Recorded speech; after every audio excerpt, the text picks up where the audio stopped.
Hello and welcome to this live frontline webinar on Donald Trump, Warmonger or Peacemaker. It's been 6 months since Donald Trump became President of the United States of America for the second time.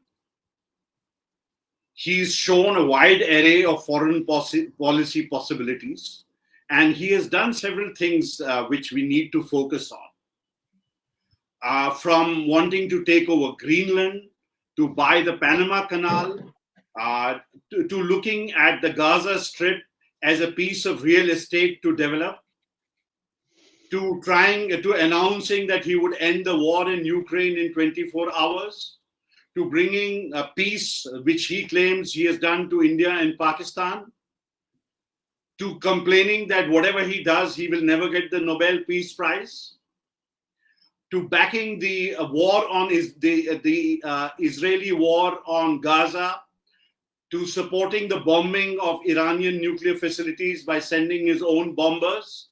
It's a mixed bag the last 6 months. There are elements in which he suggests that he's trying to make peace, but many of his proposals, including on India and Pakistan, are backed by threats. So what is Donald Trump? Is he a plain and simple warmonger?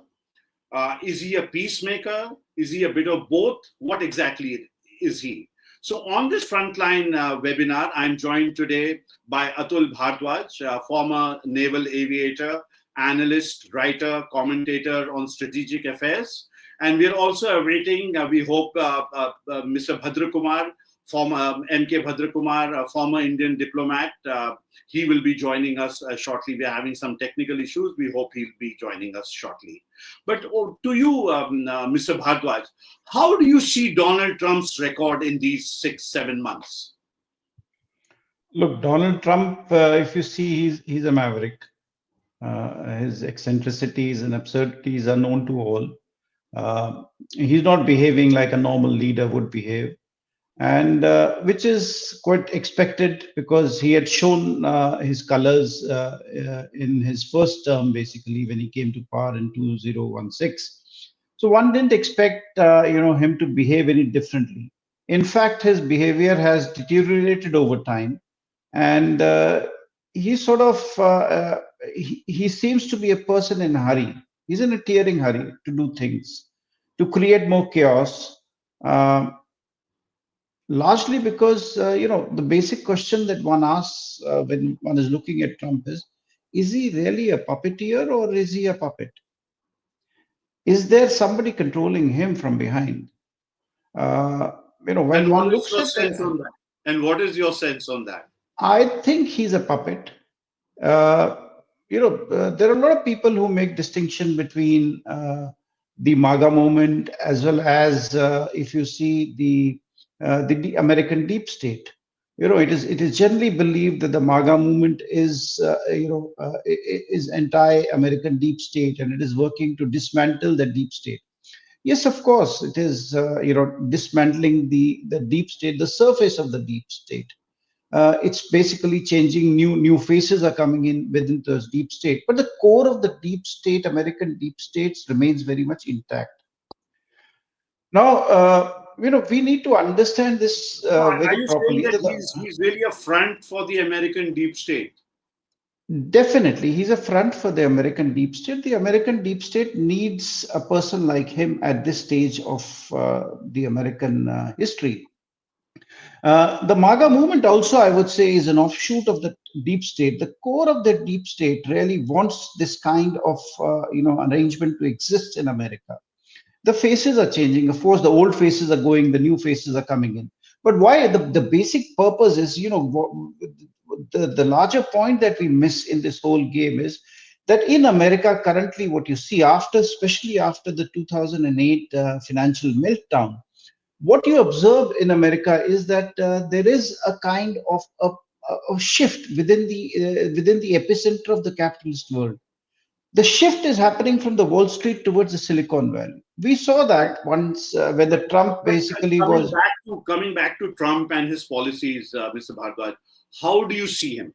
Is he a warmonger? Is he a peacemaker? What is Donald Trump? So that's exactly what I was coming to. He is definitely not a peacemaker.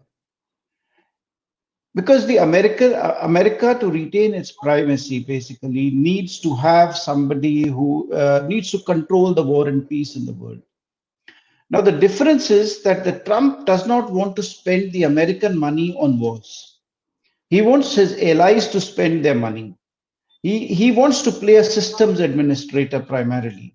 He wants to control war and peace, and that is very essential for an empire, to exist. The British did exactly that when they were declining. If you see from the first half of the when in the from the earlier 20th century. So this is exactly what the Americans are trying to do, but without spending the money. And they cannot spend the money because the American deep state knows that they are in deep financial trouble. They're even talking in terms of reducing their defense budget, which defense and security budget, which runs into $1 trillion a year. So in that context, it is very difficult for them to sustain this kind of a spending, and with the kind of debt which America is currently under. So in that context, you see that America cannot afford the wars, but yet it wants to control the whole process of war and peace in the world.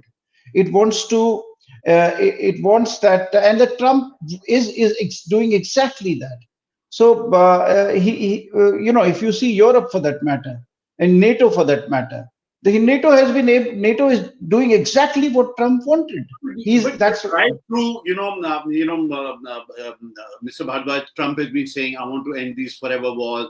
I'll bring peace to Ukraine in 24 hours. And then he goes and bombs the nuclear facilities in Iran. After talking to them, they were engaged in discussions. They have killed or badly wounded the chief negotiator. So how do these contradictions play out, really? So, you see this in the Ukraine case, in the case of Russia and Ukraine. On one hand, Russia and Ukraine, he seems to love, it appears. No, he seems to love, basically he was trying at one hand to appease Russia.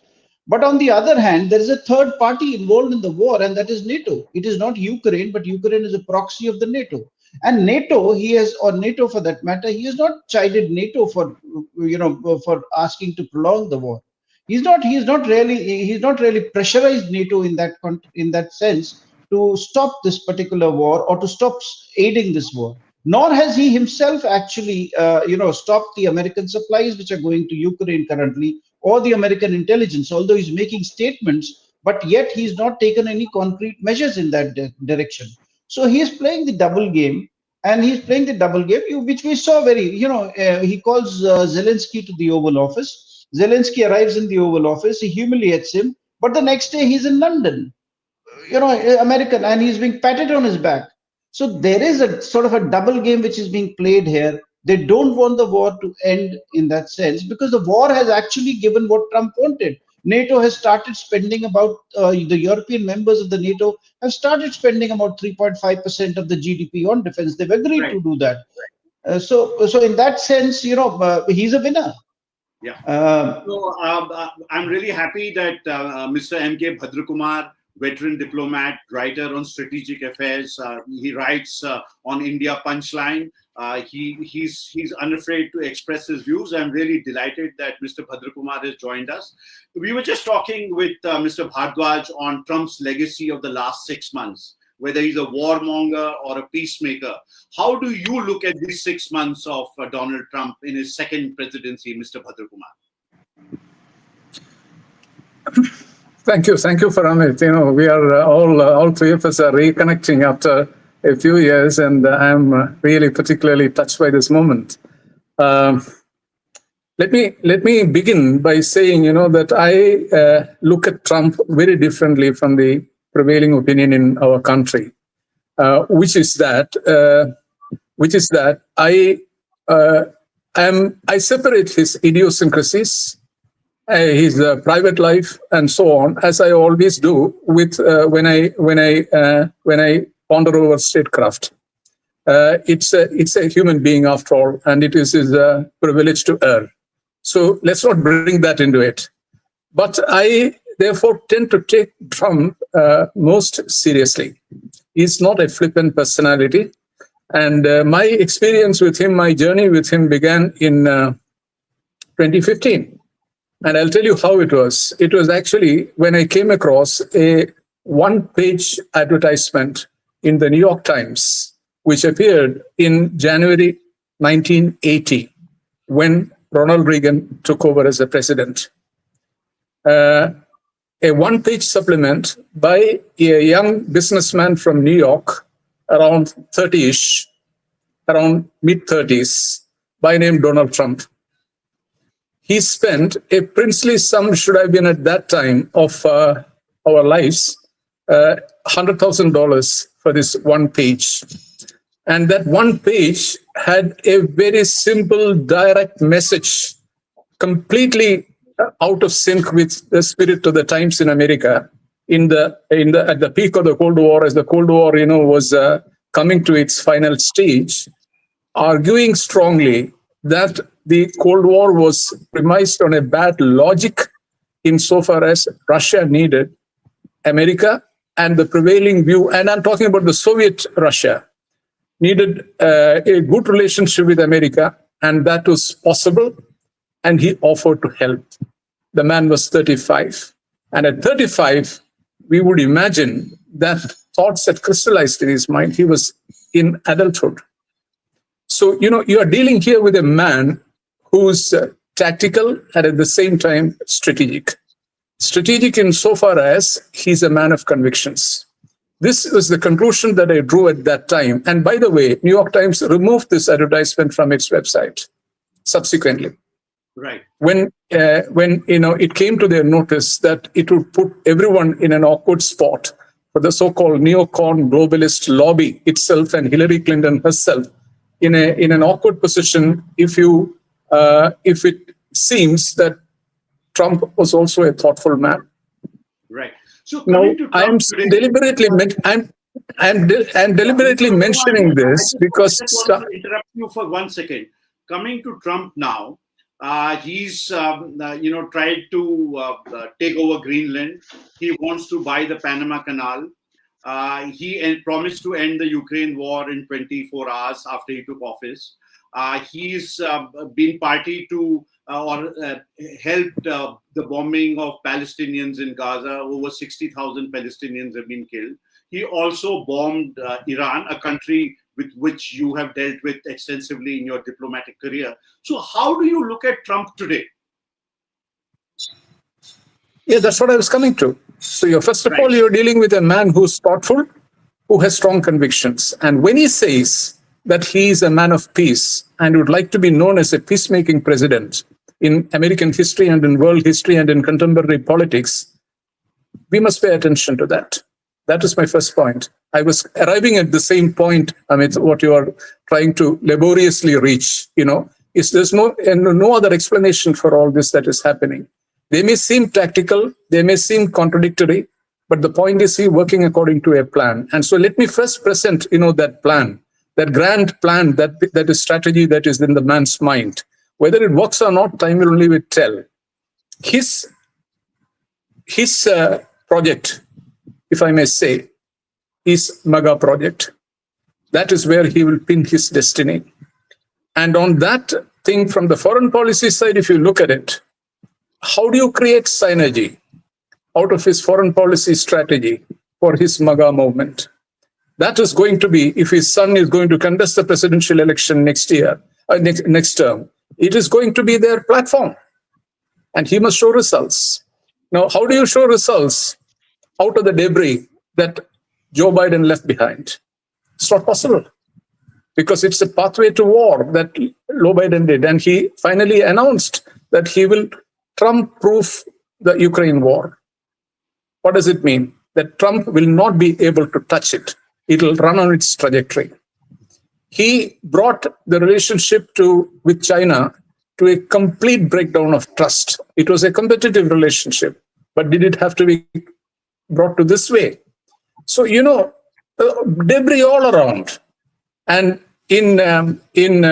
after October 7 attacks, he went and embraced Netanyahu, sending a loud message that he was working as a one-dimensional man. So, everywhere there is problem. We can discuss, therefore, segment-wise. Now, when it comes to Russia, this was what the man wrote in 1980. And his basic approach to foreign policy is that when he says that he wants to be known as a peacemaking president, he wants a concept of three great powers as it existed probably in the 19th century. Three great powers. And that is the United States. The man understands the decline of the United States. And he knows that the time is gone for the United States to be prescriptive. And he knows that the world, many countries are emerging, and they are going to insist on having a voice of their own. So from all this, taken into account, because first we should have discussed the man a little more thoroughly to come to this point. I have gone through that journey, and I mentioned that, it's already some 20 years old, that journey with Trump. But, if you understand this, therefore, he wants United States, Russia, and China to be in this concert. And in fact, I suspected that his dream was, when this big anniversary of American independence, creation of America, comes up in the next couple of years, to invite these two gentlemen, Vladimir Putin and Xi Jinping, to America and to have a concert. He has a fixation about Yalta. Circumstances have changed, and Yalta cannot be repeated, because Yalta was about a creation of spheres of influence. But he wanted to go over that, because he also has this burden of MAGA movement, creating synergy, as I mentioned, for that. And he knows that, that Europe cannot do that. An alliance with Europe alone will not do. And he will not dispense with Europe, but he will want to make use of it. So this is where the matter is. And he approached the Russia problem first, because that is something which he imagined could be simply solved, because he imagined that it all boiled down to a question of NATO expansion. NATO expansion is at the root of the problem in Ukraine. It is not a territorial question or anything, but it is only one part of it. The problem is, when he ran into it, he found that it was not as simple as he thought, because in Europe's history, if you look at it, great wars ended always in terms of peace treaties. But that's not how the Cold War ended. Cold War was a negotiated settlement. It was a negotiated settlement, but there was no peace treaty. And the narrative, it spawned a narrative of American triumphalism. Right. And it could spawn such a narrative only because it lacked a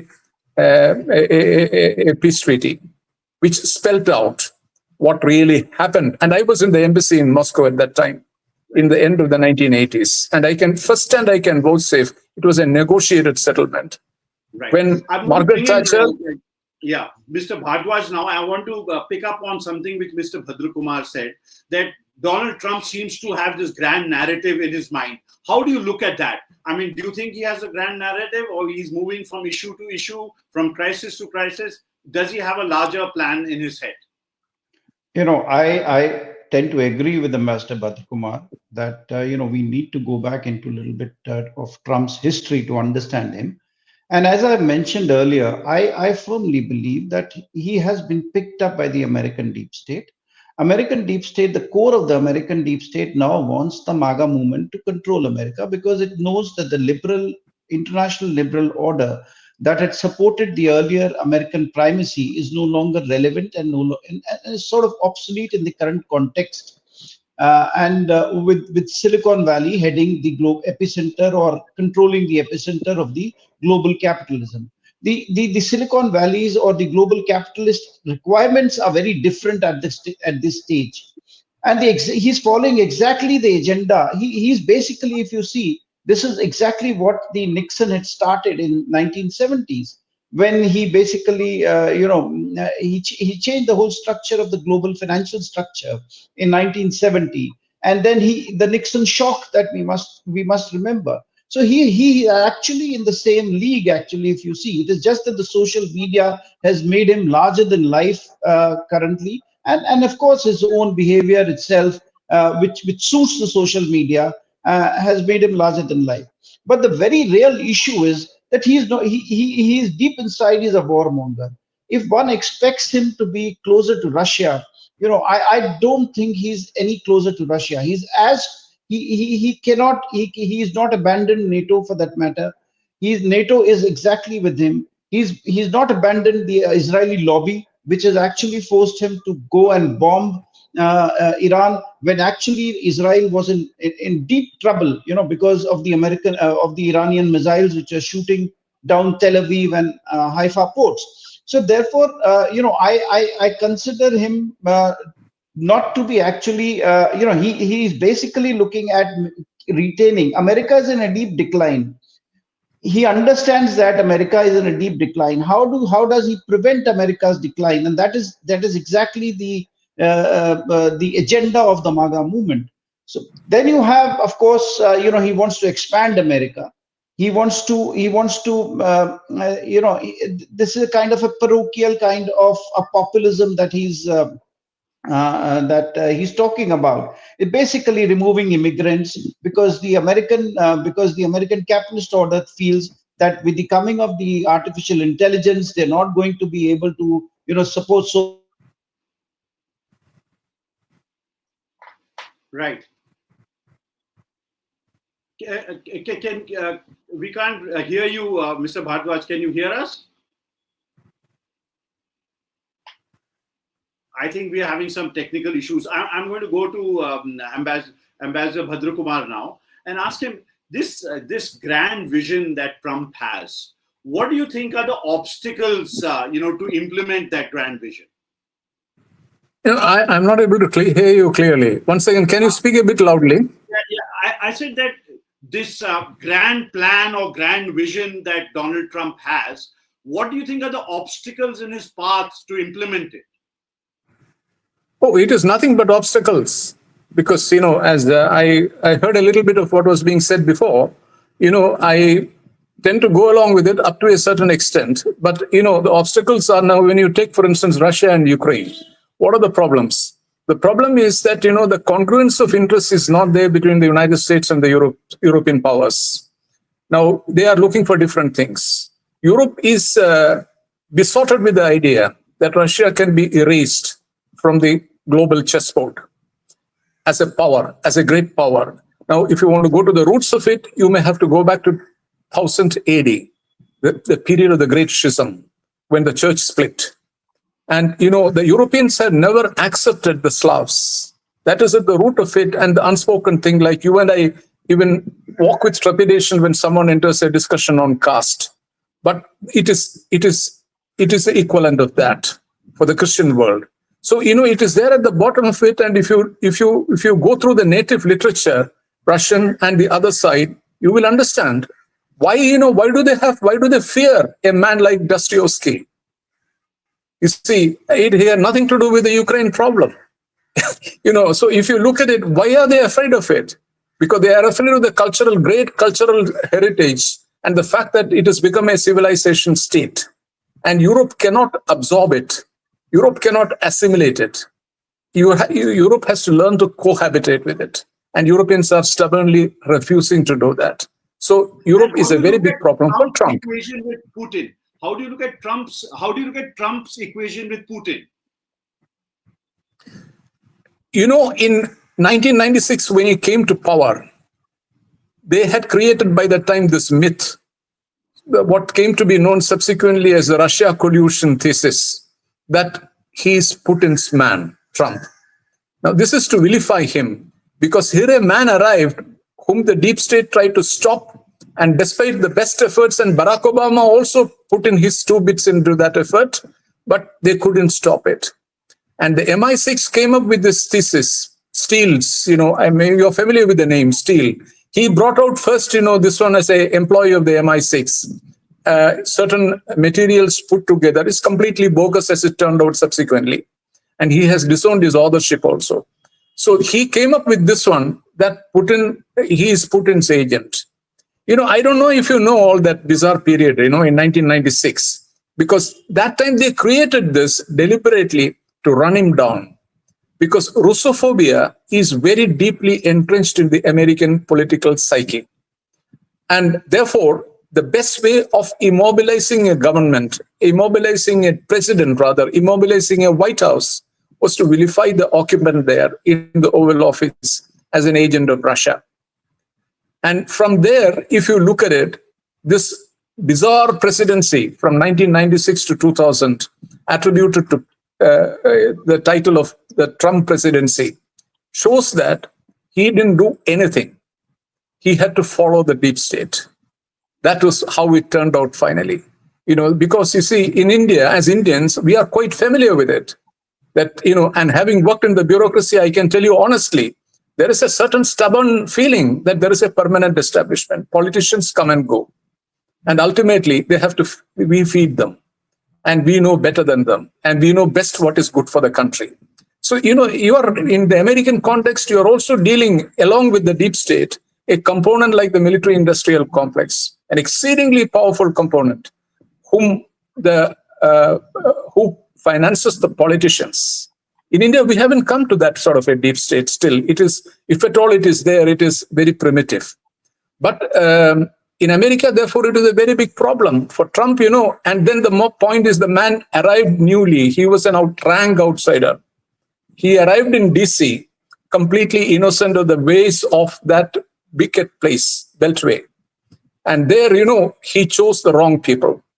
He was given wrong advice by people. He chose people who are actually the secret agents of the deep state, as his Secretary of State, as a Pentagon boss, as a CIA director, and so on. So he was saddled with people like Mike Pompeo. But for example, I'm telling you the last man. But now he has learned. Now he seems to have learned. He has come on his own. And this time he has, I'm often reminded about, EMS Namboodiripad coming back to power the second time in Kerala. So this time they came prepared and they implemented the land reforms. It is the same, actually, politics everywhere is the same.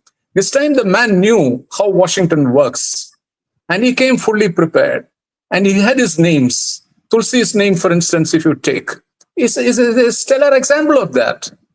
She is by no means, she's a right-winger. But, she had her uses for him. And Kash Patel, again, who was not in politics, but he brought him in because the man is gutsy. And he's the man to completely expose the Russia collusion. And that saga has only begun, which will finally take Hillary Clinton and Barack Obama to the crucifix. I can tell you that. Because what has been done is the misuse of the governmental machinery to stop a presidential candidate on his track. And they tried their level best to stop him. So he is...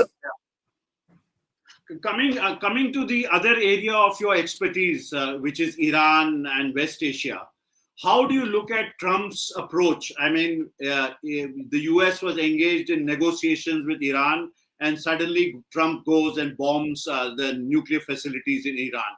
How do you look at that policy approach of Donald Trump? Amit, I'll tell you, this is a far more complicated story than Russia, because Iran is the inheritor of a 2,700-year-old civilization. And there, many people do not understand this, that revolution in 1989 was won actually by the Fedayeen of the Communist Party, the Tudeh party. People don't understand this. They were in the underground and their leaders were in Moscow. They won that, the street battle with Savak. They achieved that. And then the clerics took over because, they were the only ones to provide leadership there at that time. And so, it is actually based solidly on Iranian nationalism. Indira Gandhi understood it. That is why she didn't buy that rhetoric that this was, mad mullahs and all that kind of thing in the Western world started propagating. She sent people from here to establish a pathway to the new leadership. So Indira Gandhi understood you have to have a sense of history. So, the problem with Iran is Trump understands fully well. And I'll tell you, I'll share a personal experience. At the time of the last presidential election, which was suddenly organized because the previous president, Raisi, was killed in an air crash, they invited me over to Tehran as an observer of the presidential election. Because anyone who knew Iran knew that it was a very, very big defining moment in the geopolitics of the 21st century, that election, because they knew the social forces that were working in that country. No Indian correspondent came, mind you. Iran is a very serious problem even for India for this reason. Nobody even understood what was happening. When I went there, and all these, I visited some 25 years, 25 times this country. I dealt with this country for so many years. And I could see that when I interacted with the elites that I knew there and who are still there in power, that the mood has changed completely. The anti-Americanism is such a thin layer at the top that they were looking for a good relationship with America. And they saw that their ambitions can be realized, and it's a very ambitious country, can be realized only if the sanctions are removed, and where the key lies in the hands of the American president. And they felt at that time, I'm talking about June, July, they knew at that time there is a strong possibility of Trump winning. And mind you, I had expected that they would come out with a fatwa against him. And, because of that killing of General Soleimani, and Iranians are so pragmatic that when I talked to them, I understood that they were not fearing. They didn't want more of the kind of leadership that Biden gave, which was to put it in the cold storage, this relationship, so as not to antagonize the Jewish lobby. They wanted a man like Trump. And they thought that they could do business with that man. This is a paradox. Now, more than that, and let me finish just one more point. Let me just finish one more point. It's very important. More than that, I came away with a feeling, and every conversation after that, when I came back to the hotel, I was wondering whether these guys had already contacted Trump's circle. And a broad understanding is available in their mind that they can do business with a Trump presidency. I'll stop at this point. So coming to the bombing of Iran, even while the dialogue was going on, how do you marry that? This dialogue and bombing together?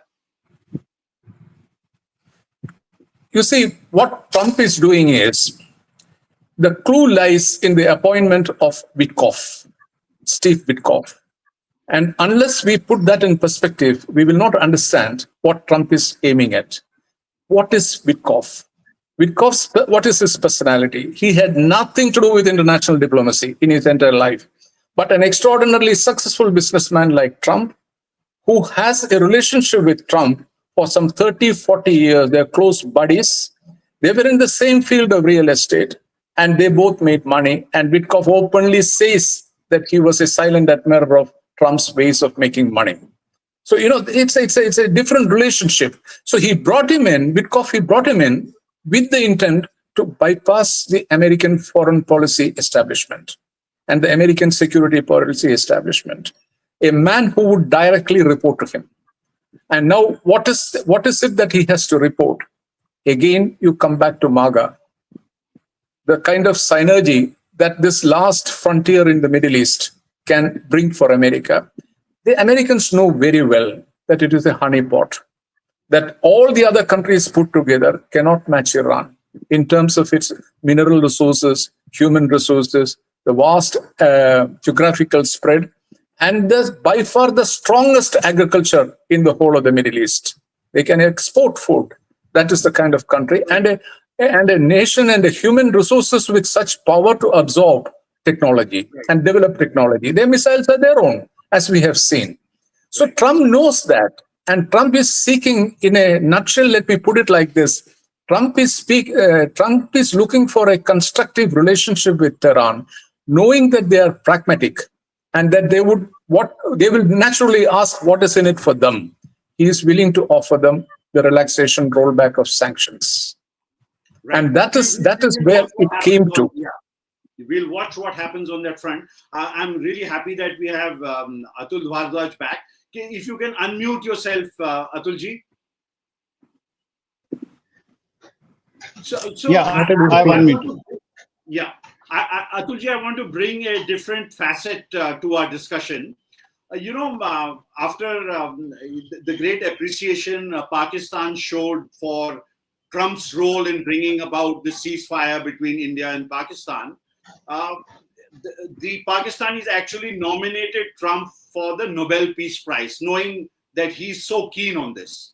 And then, very quickly, in a little bit, the bombing of Iran happened by the Americans. And then, of course, the Pakistanis tried to sort of retrace. So does that tell us a story about Trump's role, Mr. Bhardwaj? If you know, we've been insisting that Trump is not exactly a peacemaker. He creates wars. He doesn't want to fight wars with his own money, with the American money. He wants his allies to fight the wars. Now he's been trying to arm twist India on various issues. We've seen that. But you cannot rule out using Pakistan to create some kind of pressure on India, which America has been doing since ever since the Cold War. Now using that kind of a pressure and then acting as a peacemaker, so we need to be very careful on the kind of strategy that he's adopting. And he's been using various arm twisting methods because now when we went closer to China, or when we started talking in terms of BRICS and are also our association with the Shanghai Cooperation Organizations. So all these factors have combined. Sorry to interrupt. He also said that he used trade as a lever in bringing about peace between India and Pakistan on umpteen occasions. Yeah. So now we are already in trade talks with them, and that we are going to have a trade agreement with them shortly. Now the issue is that as far as Iran is concerned, we must understand he wants a regime change in Iran. He wants he wants to pressurize Putin. Basically, these are the two instruments. His main the entire focus of the MAGA and the American deep state, the core of the American deep state is China. China is the one which is offering them the maximum challenge.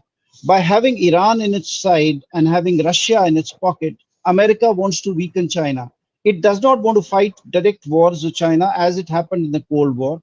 It basically wants a regime change in these places, which are more conducive to listening to America. At the moment, if Putin doesn't listen to America in the manner they would like him to be, he's not their guy.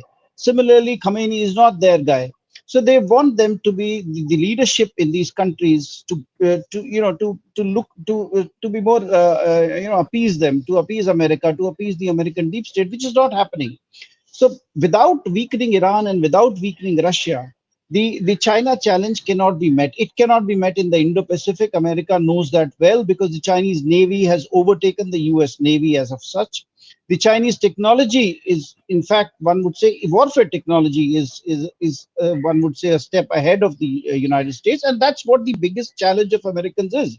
Russia was never offered that kind of a challenge to America. Russia never offered, they never had the power to change the global currency. They never had the power to change the control the oceanic routes or the trade routes.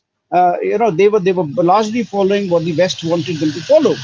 So in that context, if you see, it becomes very important for America to split Eurasia. China has been trying to unite Eurasia, and it is very important for America to make sure that this Eurasia remains divided. And Iran is an important link in that entire Eurasia. Russia is an important link. They've already, currently they've already been able to divide Russia from Germany. They broke their pipelines. They don't want that kind of a connectivity happening between these continental powers, because once these continental powers are, conjoined, their supply lines conjoin, it basically threatens the maritime order, which the Anglo-Americans have been ruling for the last 500 years. So that's exactly what the MAGA movement's aim is, that the target is China. Iran is just, comes in between, and Israel is the American or the American proxy, which they want to use to control to establish him as a regional actor in the Middle East. Therefore, you see the entire focus. Just a very quick one on China. I mean, you talk about this containment, but China during this Iran-US conflict or the Iran-Israel conflict has said what it had to say, but it has not taken any actions to support the Iranians in any way. But China has not taken any overt actions to support Iranians in any way. They've been making statements. They have condemned the Israeli actions.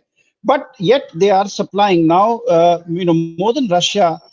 Iran is now getting dependent on buying the Chinese armament, and the Chinese are providing them with the armament.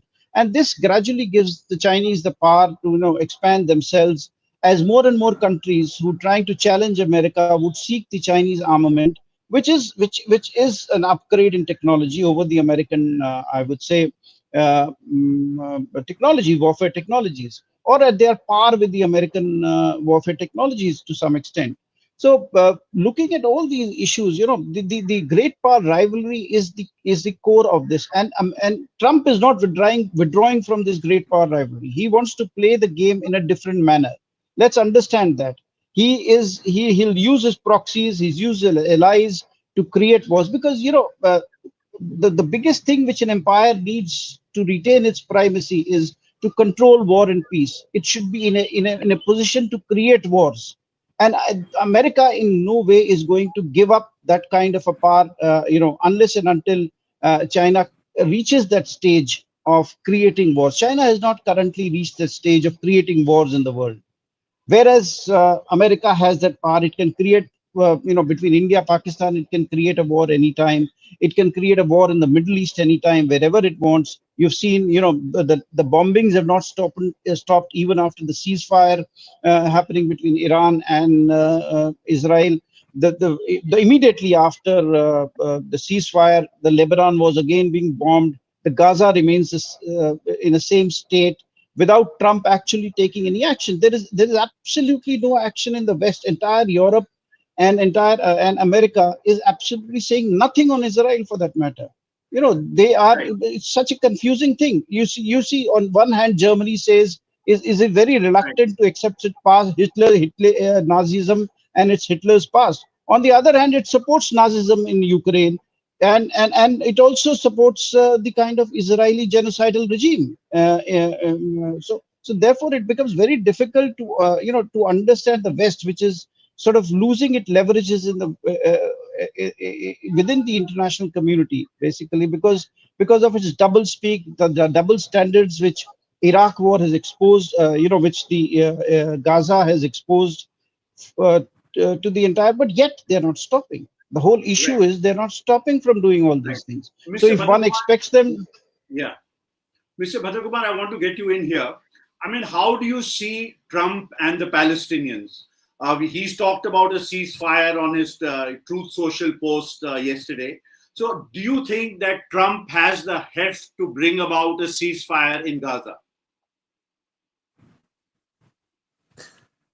You see, you are mixing two things. The negotiations with Iran have nothing to do with Gaza. No, So that must be clearly understood. The Palestine Iranian now. No, I'm talking about Palestine now. I'm not talking about Iran. Palestine now, I see. Yeah. Now, you see, the thing is, what can happen, that's all we can say, because Trump has not spoken much on the Palestine issue. And he's quietly talking, Witkoff is quietly talking to the people behind the scenes. And the fact that he has not come out itself shows that he's exploring possibilities. Just as they have managed to finally get through to Hamas and are talking to Hamas. And the Gaza ceasefire is as a result of that, a spin-off of that. So, this is a man who dealt with the ISIS and ISIS Al-Qaeda leader in Damascus. Trump shook hands with him and said he's a strong leader, he's a good guy. He was an ISIS, one of the most notorious ISIS killer. So you can imagine, that where we have reached. The thing at the root of it, Amit, what you need to do is you have to explore Trump's actual feelings about Israel. Because when he arrived there, and first in the Oval Office, in the first business that he dealt with, the first foray into this Middle East question began with Israel. And when Witkoff first visited the region for exploratory visits, and they were not going to talk to Iran, and it came to be known in Israel, Netanyahu hit the ceiling, because it's a complete reversal of the American policy that he had worked out during the Biden presidency. So Trump said that he's going to go ahead nonetheless with Iran. The conversation with Iran itself was opposed by Israel. and he got it accepted finally that the track will run. And then Witkoff went to Qatar because the contacts began with, the Qatar was their base for touching various protagonists in the region, and Hamas was located there, as you know. So it was easy for them to do that. And then after talking to these people and taking a sense of what is possible, and the Israeli spies were all over Qatar, they understood that he is looking for a opening to the Hamas, Trump.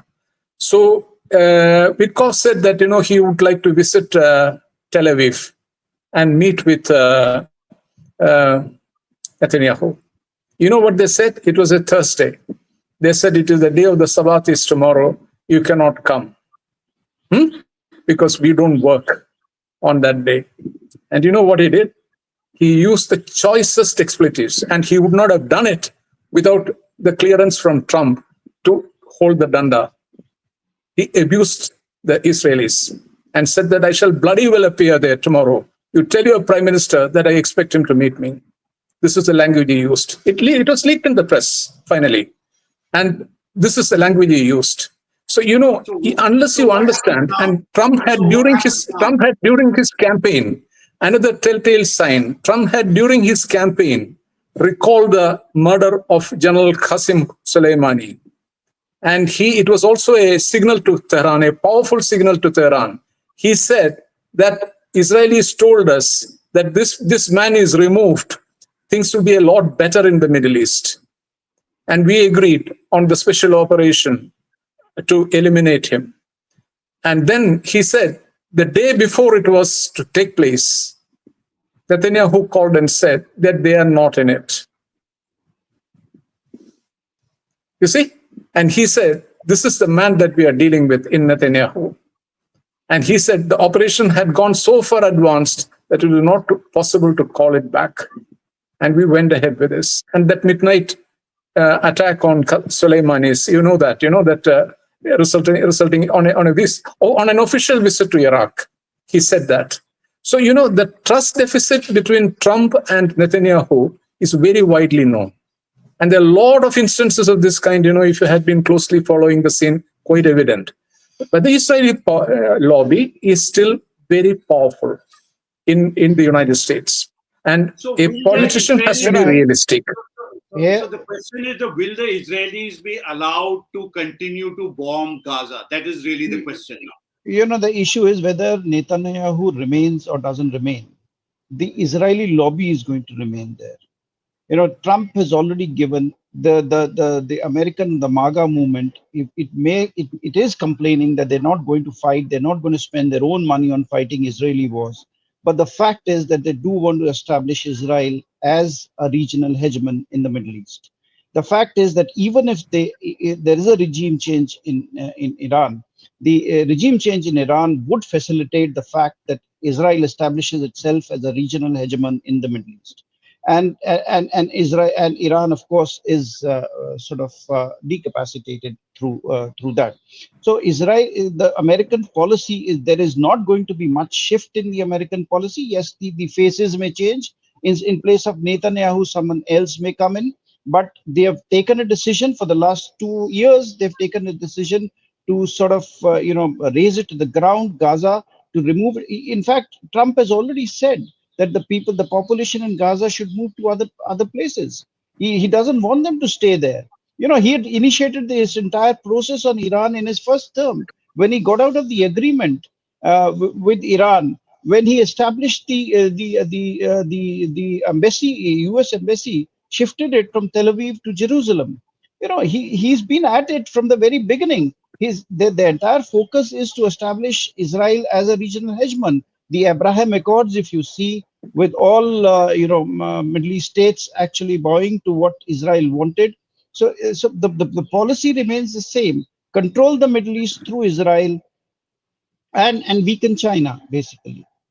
With that, once it happens, it enters, it becomes a regional hegemon. Iran becomes, Iran has a regime which is more favorable to them. Then they control the whole thing. But China is standing in between. So, the question that I want to ask you is, do you think Donald Trump has the heft to bring about a ceasefire in Gaza? Can he prevail upon the Israelis to stop the bombing? He does not want to stop. He does not want Israel to stop the bombing. He wants Israel to continue with it because he wants the population to be shifted. He doesn't believe in the two-state solution as such, you know. And he wants these people to be going away from this to create, his own, as he's what the Elon Musk came out with. He wants to create his own Rivera in Gaza. He wants to create. So that is the larger aim. They don't want this, and he displayed this amply during his first term, that what his policy is on the Palestinians. He doesn't regard them as human beings, I would say, that the way they have been butchered in Gaza. So one does not expect him to behave in any different manner than what the other Biden behaved. Biden, if you see, largely followed the policies on China, what had been initiated by Trump. Trump has only magnified them in his second term. So they're going to follow the same policies. There's going to be no change as such. I don't see much change happening. Yes, of course, America is in a terminal decline. That is what the MAGA understands. That is what the American deep state understands. There is a challenge that they're facing. They're facing challenge now in terms of getting the rare earth minerals, for that matter. The rare earth minerals, they are expanding themselves to secure those supply lines, to rare earth mineral supply lines. The factories are closing down. The Ford factory recently closed down because they did not have because the China has launched some export controls on the rare earth minerals. So these are the issues, why they're going. And so one expects, his dramatics should not actually take us away from the fact that America is following a grand strategy, and that grand strategy is very clear. Their peer competitor is China, and they want to weaken Russia, they want to weaken Iran, and any other power which comes in between of strengthening China. Right, Mr. Bhadrakumar, I want to take you back to what's happening with Ukraine and Trump's attitude and approach to Ukraine. You served in our embassy in Moscow as well. You have a good understanding of what developments are taking place there. How do you see any end to the conflict in Ukraine? Conflict in? Ukraine. Well, you see, in Ukraine, Trump is first and foremost a realist. Applying all the geopolitical prisms to him would be a futile effort. We get wrong pictures. In the case of Ukraine, he has completely abandoned that geopolitical prism. That's what we see.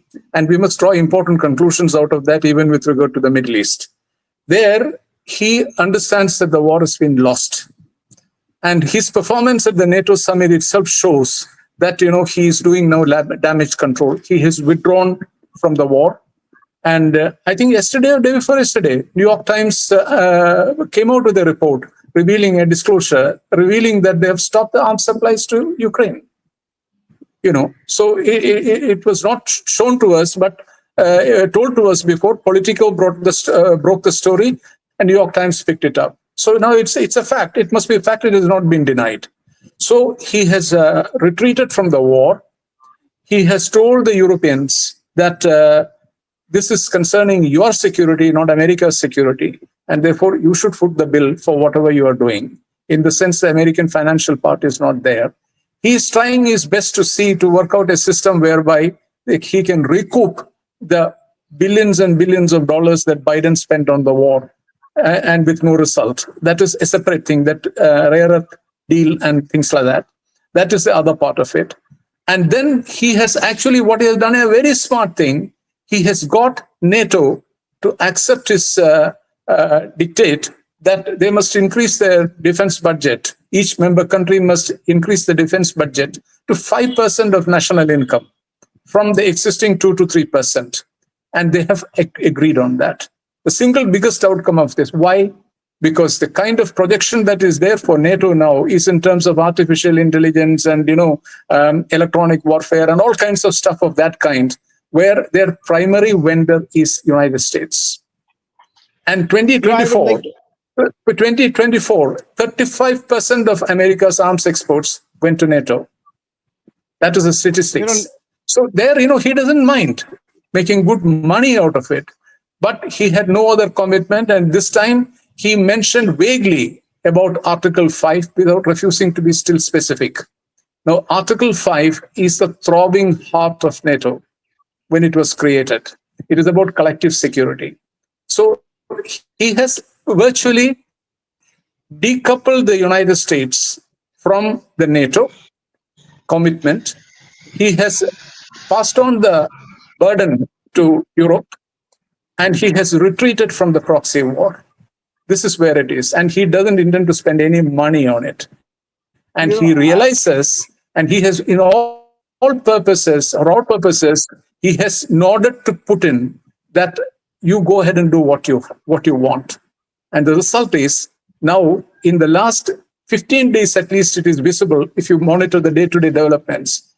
Putin is pressing the pedal, accelerator, to take it to a conclusion. And it is all probability now the Russian forces will cross Dnieper River and may even move into Kiev, and will most certainly go for Odessa and Kharkiv. And he has the blanket. And that is the basis on which Putin has agreed now to meet Trump to work out the finer details of this settlement.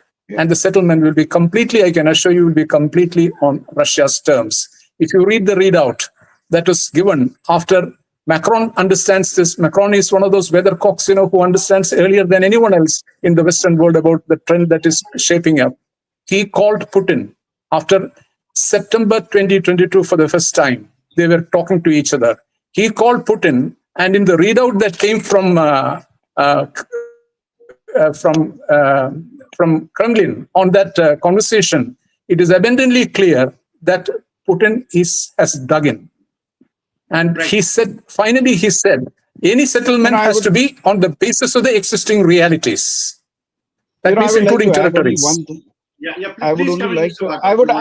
I'll quickly add one point in this. The fact is that without the Ukraine war, without the continuation of the Ukraine war, Trump would not have been able to achieve what he's achieved with the NATO, increasing the defense budget. The fact remains that as long as Russia remains a threat to Europe, as long as it is perceived to be a threat for the Europe, they will continue to spend money. American arms industry will continue to grow. The entire Europe and the entire West is now dependent on revitalizing those economies through the arms industry, with this kind of increased spending in defense. So basically, let's face the fact that he wants to play the game both ways. He wants NATO to continue to spend and NATO to continue to pressurize Russia and Russia and threat to remain, the Russia threat to remain very much intact within Europe. And on the other hand, he's trying to appease Russia, basically. So let's face the fact he's playing a double game here. Very clearly, he's playing a double game. And that's exactly why the Putin has been avoiding him till now. Till the time Putin reaches, a position of strength, he's not going to talk to Trump. So one cannot be sure that there would be a final Trump-Putin meeting, because Putin knows that he's playing a double game, and Putin is very clear about that. And so therefore... Right. So I think that, we are almost nearing the end of our time. And I think we've had a fascinating discussion on all global developments. And I think the most important thing is that we have two very independent analysts expressing their views.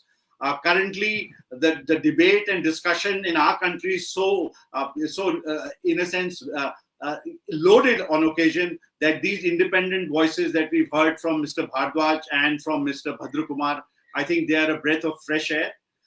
As we see what happens, we are only 6-7 months into Trump's presidency. There's lots going to happen in the next 3.5 years. We don't know where the world is going to go. The daily killings of Palestinians continue. The inability of the United States and the West to understand about what is happening, the inability to curb and put an end to those killings is something which we are all seeing, and the tragedy continues. So we're going to end our webinar on Trump, warmonger or peacemaker. It's up to you also to decide, what he is. Mr. Bhadrakumar has his own point of view, which he expressed clearly. Thank you so much for that. And thank you, Mr. Bhardwaj, for joining us. And I do hope we will have occasion for both of you to join us in these discussions on Frontline. Thank you very much. Thank you so much, Amit and Frontline. And thank you, Ambassador. Meeting you after a long time. Thank you so much.